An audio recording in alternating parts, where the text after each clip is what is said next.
ತುರ್ತು ಪರಿಸ್ಥಿತಿಯಲ್ಲಿ ಸಂವಿಧಾನವನ್ನೇ ಬದಲಾಯಿಸಲು ಹೊರಟಿದ್ರ ಇಂದಿರಾ ಗಾಂಧಿ. ಸಂವಿಧಾನದ 42ನೇ ತಿದ್ದುಪಡಿ ಭಾರತದ ಮೂಲ ಸ್ತಂಭವನ್ನೇ ಬುಡಮೇಲು ಮಾಡ್ತಾ ಇದ್ದ. ಆ ದಿನಗಳಲ್ಲಿ ಭಾರತ್ ಮಾತಾ ಕಿ ಜೈ ಘೋಷಣೆ ಕೂಗುವುದು ಕೂಡ ಅಪರಾಧವಾಗಿತ್ತ. ಹೌದು, ಆ 2 ವರ್ಷಗಳು ಭಾರತದ ಪಾಲಿಗೆ ಅತ್ಯಂತ ಕರಾಳ ವರ್ಷಗಳಾಗಿತ್ತು. ಯಾವ ರಾಜಕೀಯ ಪಕ್ಷ ಇವತ್ತು ಅಭಿವ್ಯಕ್ತಿ ಸ್ವಾತಂತ್ರ್ಯದ ಬಗ್ಗೆ ಪುಂಖಾನುಪುಂಖವಾಗಿ ಮಾತನಾಡ್ತಾ ಇದೆಯೋ ಅದೇ ಪಕ್ಷ ಅವತ್ತು ಭಾರತೀಯರ ಅಭಿವ್ಯಕ್ತಿ ಸ್ವಾತಂತ್ರ್ಯಕ್ಕೆ ಕೊಡಲಿ ಏಟನ್ನು ಕೊಟ್ಟಿತ್ತು. ಯಾವ ಪಕ್ಷದ ನಾಯಕ ಇವತ್ತು ಸಂವಿಧಾನದ ಚಿಕ್ಕ ಪುಸ್ತಕವನ್ನ ಜೇಬಿನಲ್ಲಿಟ್ಟುಕೊಂಡು ತಿರುಗಾಡ್ತಾ ಇದ್ದಾರೋ ಅದೇ ನಾಯಕನ ಅಜ್ಜಿ ಸಂವಿಧಾನವನ್ನೇ ಅಮಾನತಿನಲ್ಲಿಟ್ಟಿದ್ರು. ಯಾವ ಪಕ್ಷ ಇವತ್ತು ಮಾಧ್ಯಮ ಸ್ವಾತಂತ್ರ್ಯದ ಬಗ್ಗೆ ಮಾತನಾಡುತ್ತಾ ಇದೆಯೋ ಅವತ್ತು ಒಂದು ಪೇಪರ್ ಪ್ರಿಂಟ್ ಆಗುವ ಮೊದಲು ಅದೇ ಪಕ್ಷದ ಕಚೇರಿಯಿಂದ ಅನುಮತಿ ಪಡೆಯಬೇಕಾಗಿತ್ತು. ಅಷ್ಟು ಮಾತ್ರ ಅಲ್ಲ, ಸಂವಿಧಾನವನ್ನ ಬುಡಮೇಲುಗೊಳಿಸಿ ಹೊಸ ಸಂವಿಧಾನ ತರಲು ಕೂಡ ಸಂಚು ರೂಪಿಸಿದ್ರು.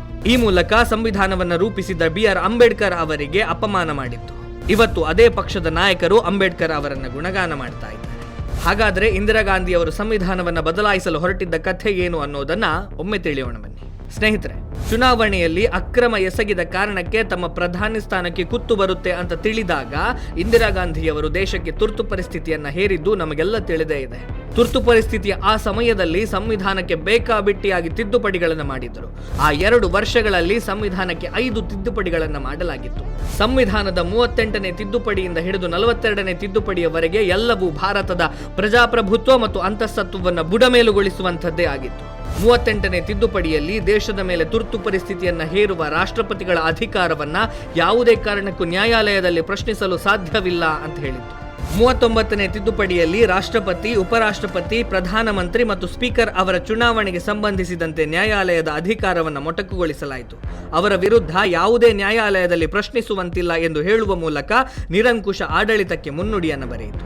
40ನೇ ತಿದ್ದುಪಡಿಯಲ್ಲಿ ಭಾರತದ ನೈಸರ್ಗಿಕ ಸಂಪತ್ತುಗಳ ಮೇಲೆ ಕೇಂದ್ರ ಸರ್ಕಾರದ ಹಿಡಿತವನ್ನು ಹೆಚ್ಚು ಮಾಡಲಾಯಿತು.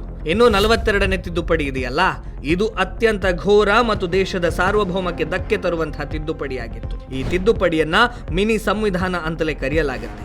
ಈ ತಿದ್ದುಪಡಿಯ ಮೂಲಕ ಭಾರತದ ಸಂವಿಧಾನವನ್ನೇ ಬುಡಮೇಲುಗೊಳಿಸಲು ಹೊರಟಿದ್ದರು ಅಂದ್ರೆ ತಪ್ಪಾಗ್ಲಿಕ್ಕಿಲ್ಲ.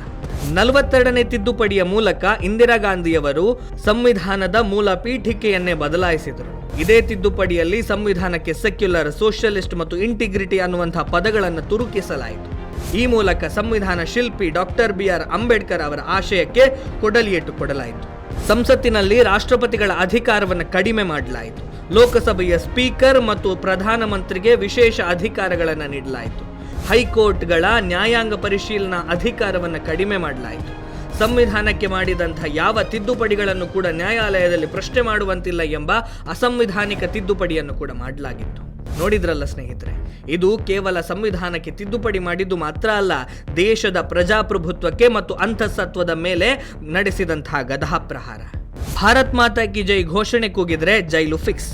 ತುರ್ತು ಪರಿಸ್ಥಿತಿಯ ಸಮಯದಲ್ಲಿ ಭಾರತ್ ಮಾತಾ ಕಿ ಜೈ ಅನ್ನುವಂತಹ ಘೋಷಣೆಯನ್ನ ಕೂಗುವುದು ಕೂಡ ಅಪರಾಧವಾಗಿತ್ತು.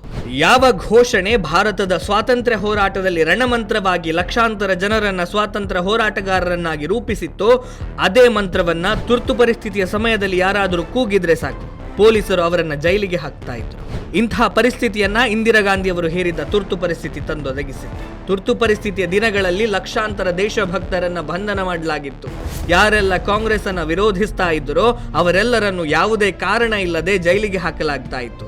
RSS ಸಂಘಟನೆಯ ಮೇಲೆ ನಿಷೇಧ ಹೇರಿ ಸಂಘದ ಸ್ವಯಂ ಸೇವಕರನ್ನ ಸಿಕ್ಕಲ್ಲಿ ಬಂಧನ ಮಾಡಲಾಗ್ತಾ ಇತ್ತು. ಸಂಘ ತುರ್ತು ಪರಿಸ್ಥಿತಿಯ ವಿರುದ್ಧ ಭೂಗತವಾಗಿಯೇ ಹೋರಾಟವನ್ನ ಮಾಡಬೇಕಾಗಿ ಬಂತು. ಹಲವರು ಪ್ರಾಣವನ್ನು ಸಮರ್ಪಣೆ ಮಾಡಿದ್ರು. ಯಾರೆಲ್ಲ ತುರ್ತು ಪರಿಸ್ಥಿತಿಯನ್ನ ವಿರೋಧಿಸ್ತಾ ಇದ್ರು ಅವರೆಲ್ಲರನ್ನ ಜೈಲಿಗೆ ಹಾಕಿ ಚಿತ್ರಹಿಂಸೆ ಕೊಡಲಾಯಿತು. 2 ವರ್ಷಗಳ ಕಾಲ ದೇಶಕ್ಕೆ ಅಂಟಿದ್ದ ಕರಾಳ ಪರಿಸ್ಥಿತಿ 1977ರ ಮಾರ್ಚ್ 21ರಂದು ಕೊನೆಗೊಂಡಿತ್ತು. ನಂತರ ನಡೆದ ಚುನಾವಣೆಯಲ್ಲಿ ಇಂದಿರಾ ಗಾಂಧಿ ಅವರು ಹೀನಾಯವಾಗಿ ಸೋತು ಮೊದಲ ಬಾರಿಗೆ ಕಾಂಗ್ರೆಸ್ಸೇತರ ಸರ್ಕಾರವೊಂದು ದೇಶದ ಚುಕ್ಕಾಣಿ ಹಿಡಿಯಿತು. ಮೊರಾರ್ಜಿ ದೇಸಾಯಿ ಅವರು ಪ್ರಧಾನಮಂತ್ರಿಗಳಾದರು. ಇಂದು ಭಾರತಕ್ಕೆ ತುರ್ತು ಪರಿಸ್ಥಿತಿಯನ್ನ ಹೇರಿ 50 ವರ್ಷಗಳು ಸಂಧಿ ಹೋಗಿದೆ. ತುರ್ತು ಪರಿಸ್ಥಿತಿಯ ವಿರುದ್ಧ ಹೋರಾಡಿ ದೇಶಕ್ಕೆ ಮತ್ತೊಮ್ಮೆ ಸ್ವಾತಂತ್ರ್ಯವನ್ನ ತಂದುಕೊಟ್ಟ ಎಲ್ಲ ಧೀರೋದಾತ್ತ ಹೋರಾಟಗಾರರಿಗೆ ನಮ್ಮ ಶತ ನಮನಗಳು. ಮುಂದಿನ ದಿನಗಳಲ್ಲಿ ಇಂತಹ ಕರಾಳ ಪರಿಸ್ಥಿತಿ ನಮಗೆ ಬರಬಾರದು ಅಂತ ಹೇಳಿದ್ರೆ ನಾವೆಲ್ಲರೂ ಕೂಡ ಜಾಗೃತರಾಗಿರಬೇಕಷ್ಟೇ. ಸ್ನೇಹಿತರೆ, ಇದಿಷ್ಟು ವಿಷಯ. ಮುಂದೆ ಮತ್ತೊಂದು ವಿಷಯದ ಜೊತೆಗೆ ನಿಮ್ಮ ಮುಂದೆ ಬರ್ತೇನೆ. ಅಲ್ಲಿಯವರೆಗೆ ನಮಸ್ಕಾರ.